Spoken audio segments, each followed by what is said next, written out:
السلام علیکم ورحمۃ اللہ وبرکاتہ۔ اعوذ باللہ من الشیطان الرجیم،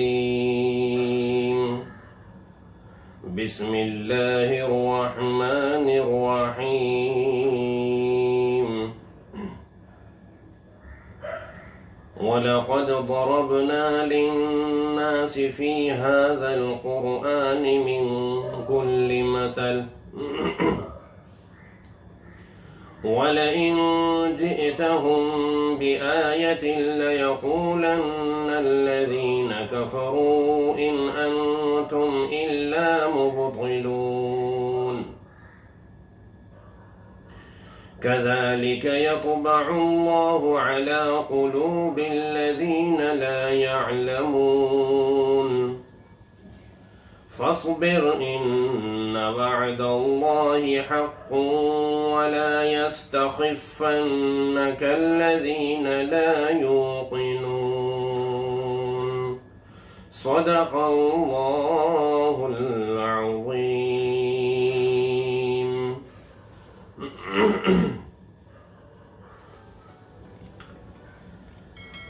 یہ سورہ روم کی آیت نمبر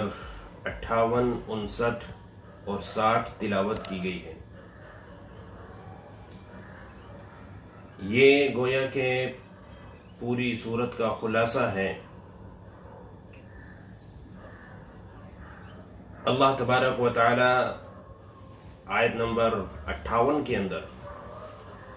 ارشاد فرماتے ہیں کہ ہم نے اس قرآن میں لوگوں کے لیے ہر طرح کی مثال، ہر طرح کی کہاوت، ہر طرح کے عمدہ مضامین پیش کیے ہیں، یعنی اسے سمجھانے کے لیے کہ یہ صحیح راستے پر آ جائے، گمراہی سے نکل جائے، کفر و شرک چھوڑ کر اللہ کی وحدانیت کا اقرار کر لے، ایک اللہ کی عبادت کرنے والا بن جائے۔ تو یہ بات سمجھانے کے لیے ہم نے اس قرآن میں بہت سی مثالیں پیش کی ہیں، ہر طرح سے اس کو سمجھایا ہے۔ پچھلی امتوں کے واقعات بیان کیے گئے، اللہ کی مخلوقات میں غور و فکر کرنے کی دعوت دی گئی، طرح طرح کے دلائل پیش کیے گئے، لیکن پھر بھی یہ انسان سمجھنے کے لیے تیار نہیں ہے۔ آپ خود سورہ روم کے اندر غور فرما لیں، اللہ تبارک و تعالی نے سب سے پہلے ایک پیشین گوئی دی جو کہ سچ ثابت ہوئی۔ ملک روم اور فارس کا واقعہ بیان کیا گیا۔ پھر اس کے بعد اللہ تبارک و تعالی نے خود انسان کی تخلیق میں غور کرنے کے لیے کہا کہ تم اپنے اندر غور کرو، اللہ نے کیسے تم کو بنایا۔ تو اس صورت میں خود انسان کی تخلیق، اس کی پیدائش میں غور کرنے کی دعوت دی گئی، اور بتایا گیا کہ جس طرح اللہ نے پہلی دفعہ تمہیں بنایا، مٹی سے پیدا کیا، اس مٹی میں ملنے کے بعد دوبارہ بھی اٹھانے پر وہ قادر ہے۔ اور نہ ماننے والوں کا کیا حشر ہوتا ہے، اس کے تعلق سے پچھلی امتوں میں غور و فکر کرنے کی دعوت دی گئی کہ پچھلی امتوں کو دیکھ لیں، جنہوں نے نبی کی بات مانی ہے تو وہ دنیا میں بھی کامیاب رہے، آخرت میں بھی، اور جنہوں نے نہیں مانے تو ان کا کیا حشر ہوا۔ یہ اللہ رب العزت نے رات بنائی، یہ اللہ نے دن بنائے، رات آرام کرنے کے لیے، دن معاش اور روزگار کے لیے۔ اللہ رب العزت یہ ہوائیں چلا رہے ہیں، اللہ بارشیں برسا رہے ہیں، اور بارش برسا کر اللہ مردہ زمین میں جان ڈال رہے ہیں اور دوبارہ اس کو فصل اگانے کے قابل بنا رہے ہیں۔ تو اسی طریقے سے وہ اللہ تمہارے مردہ ہونے کے بعد بھی تمہارے اندر جان ڈال دے گا، تمہارے جسم کو سمیٹ دے گا اور تمہیں دوبارہ میدان محشر میں لا کے کھڑا کر دے گا۔ ہر طرح سے سمجھایا، ہر طرح کے مضامین پیش کیے گئے۔ یہ دین اسلام دین فطرت ہے، یہ صورت کے اندر واضح کیا گیا۔ یعنی پیدائشی طور پر انسان یہ صلاحیت لے کر آتا ہے کہ وہ حق کو قبول کرے۔ پیدائشی طور پر انسان اللہ کے تنے تنہا معبود ہونے کا اقرار کر کے آتا ہے، لیکن دنیا میں آنے کے بعد اپنے آس پاس کے ارد گرد کے ماحول سے متاثر ہو کر وہ ویسے ہی بن جاتا ہے جس طرح کے ماحول میں وہ پروان چڑھتا ہے۔ لیکن جب وہ بالغ ہوتا ہے، اللہ رب العزت اسے عقل سلیم سے نوازتے ہیں اور اس کے عقل، اس کی ذہانت، اس کا دماغ تکمیل تک پہنچ جاتا ہے، قوی اور مضبوط ہو جاتا ہے، تو اس وقت اس کو سوچنا چاہیے تھا، غور و فکر کرنا چاہیے تھا اللہ تبارک و تعالی نے کس طرح ایک ناپاک پانی کی قطرے سے تمہیں بنایا، رحم کے اندر پہنچایا، ماں کے پیٹ میں پہنچایا، پھر وہاں اللہ نے کیسے کیسے پرورش کی ہے، کن کن مرحلوں سے گزارا ہے۔ کچھ دنوں کے بعد وہ ناپاک پانی کا قطرہ جمے ہوئے خون کی شکل میں تبدیل ہوا، پھر وہ گوشت کے لوتھڑے میں تبدیل ہوا، پھر اس میں اللہ پاک نے اعضا بنائے، ہڈیاں اللہ پاک نے پیدا کی، ناک نقشہ بنایا، پھر جان ڈالی، پھر دنیا کے اندر آئے۔ دنیا میں آنے کے بعد ابتداءً بہت کمزور تھے، پھر اللہ نے رفتہ رفتہ تمہیں قوی بنایا، پھر ایک وقت آیا پھر کمزور ہو گئے بڑھاپے میں۔ یہ ساری تفصیلات یہاں بیان کی گئی ہیں۔ لیکن اس کے باوجود وَلَئِن جِئْتَهُمْ بِآيَةٍ،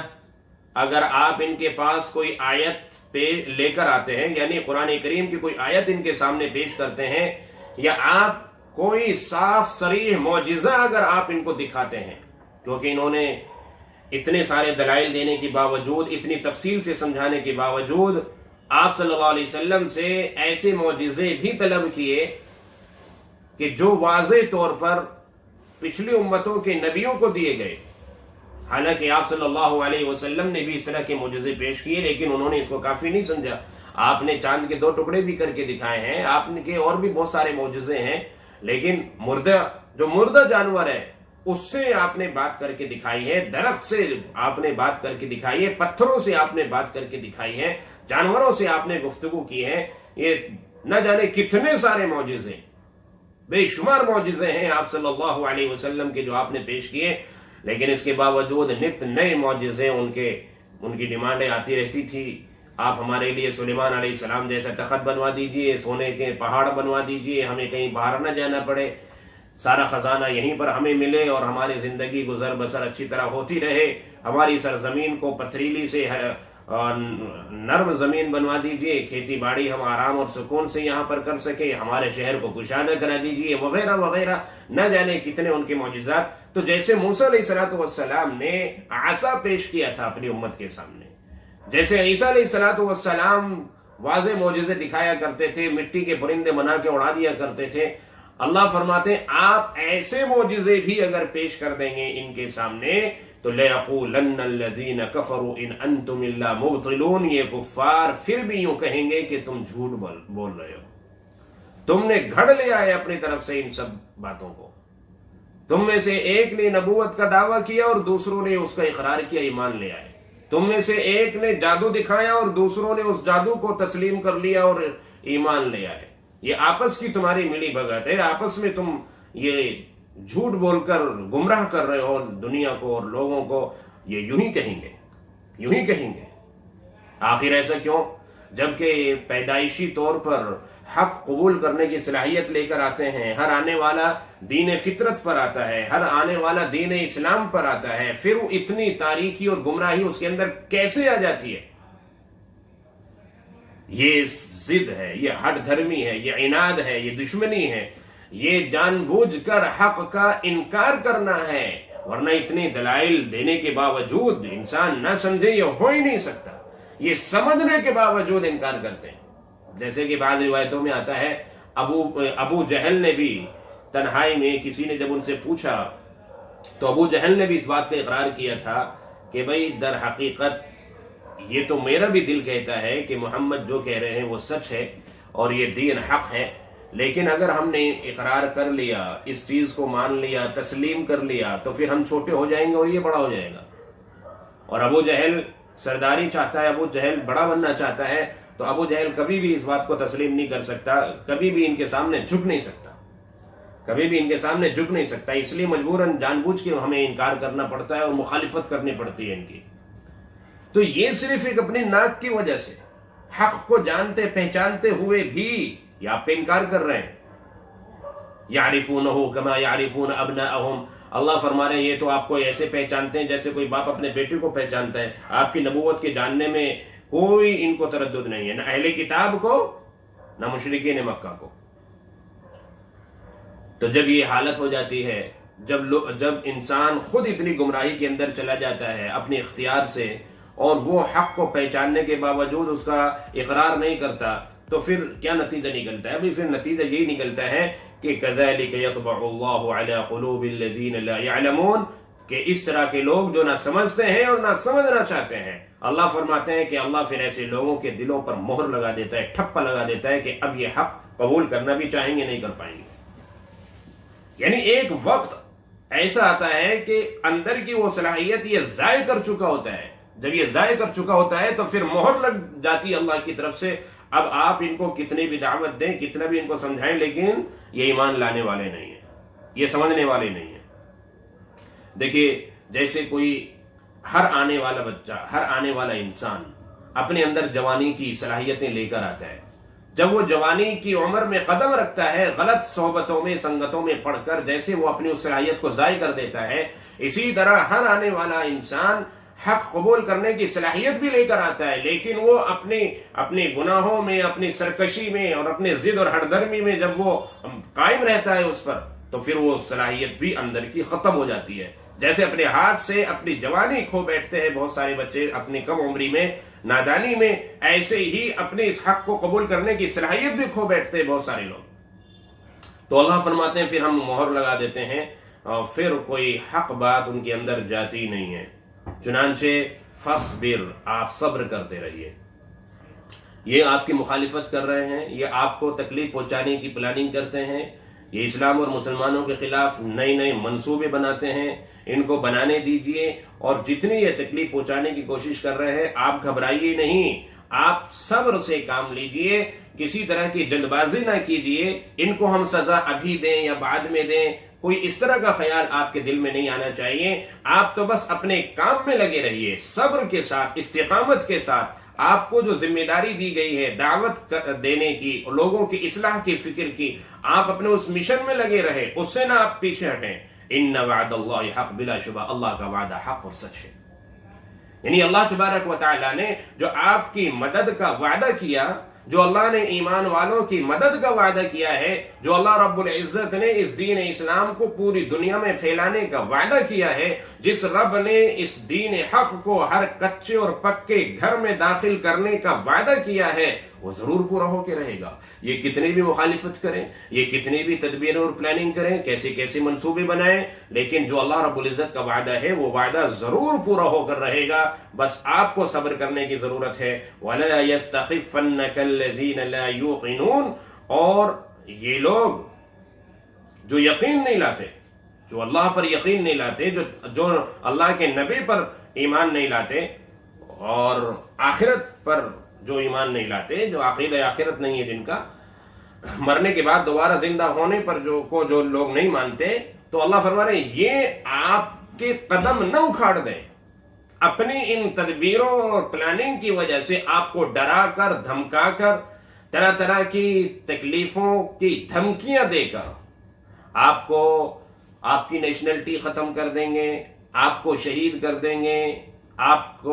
کو فلاں مسلمانوں کو نہ جانے کیا کیا دھمکیاں دے رہے ہیں. تو یہ جو ادھر سے دھمکیاں ملتی ہیں، تو ان دھمکیوں کی وجہ سے گھبرا کر ایسا نہ ہو کہ آپ کے قدم لڑکھڑا جائیں، آپ حق سے ہٹ جائیں، آپ حق پر قائم نہ رہ سکیں، آپ اپنے مشن کو چھوڑ دیں یا اسے کم کر دیں. ایسا نہیں ہونا چاہیے. یہ کتنا بھی زور لگا لیں یہ آپ کا کچھ نہیں کر پائیں گے، بشرطے کہ صبر اور یقین کے ساتھ، صبر اور اللہ کی ذات پر یقین، اس کے ساتھ آپ حق پر قائم رہیں، جمے رہیں. اللہ تبارک و تعالی اس پوری صورت کے ذریعے یہ پیغام پوری امت مسلمہ کو بھی دینا چاہتے ہیں کہ ہر شخص، ہر ایمان والا اپنے ایمان پر قائم رہیں، حالات چاہے کیسی بھی ہوں. باد مخالف کے تھپیڑے بھی آئیں گے اور ٹھاٹے مارتے سمندر کی لہریں بھی آئیں گی، یعنی ہر طرف سے دشمنوں کے حملے ہوں گے، لیکن مومن کو اپنے ایمان پر قائم رہنا ہے، اپنے ایمان پر جمے رہنا ہے، اپنے رب سے مانگتے رہنا ہے، صبر کے ساتھ، استقامت کے ساتھ اللہ سے مانگتے رہنا ہے۔ اللہ کا وعدہ برحق ہے، ہر دور میں اللہ نے مسلمانوں کی مدد کی ہے، اللہ رب العزت اسی طرح ہر زمانے میں اپنے مومن بندوں کی مدد کرتے رہیں گے۔ یہ اللہ تبارک و تعالیٰ کا وعدہ ہے، اس میں ذرہ برابر، رتی برابر کبھی کوئی فرق نہیں آ سکتا، بشرطے کہ مومن اپنا کام نہ چھوڑ دیں۔ اگر خدا نخواستہ گھبرا کر مومن ہٹ گئے راستے سے اور انہوں نے حق کو چھوڑ دیا، ان کا ایمان، ان کے قدم ڈگمگا گئے، تو پھر اس آزمائش میں خدا نہ خواستہ ناکام نہ ہو جائیں۔ اس لیے اللہ تبارک و تعالی اپنے محبوب محمد مصطفیٰ صلی اللہ علیہ وسلم کے ذریعے سے اپنے تمام بندوں کو یہ بات سمجھانا چاہتے ہیں کہ پوری دنیا کے لوگوں کو طرح طرح سے سمجھانے کا انتظام تو قرآن کریم کے اندر کر دیا گیا، پھر بھی بہت سارے لوگ ایسے ہوں گے جو نہیں سمجھیں گے اور وہ حق کی مخالفت کرتے رہیں گے۔ آپ کو ان کی مخالفت سے نہیں ڈرنا اور نہیں گھبرانا ہے، آپ کو تو مضبوطی سے اپنے ایمان پر قائم اور جمے رہنا ہے۔ پھر انشاءاللہ دیکھیے گا اللہ تبارک و تعالیٰ کا جو وعدہ ہے وہ ضرور پورا ہو کر رہے گا اور اللہ کی مدد ضرور آ کر رہے گی۔ سورہ روم الحمدللہ مکمل ہو گئی، اب انشاءاللہ سورہ لقمان شروع ہوگی۔ اللہ تبارک و تعالی ہمیں ان آیات سے عبرت اور سبق حاصل کرنے کی توفیق دے۔ السلام علیکم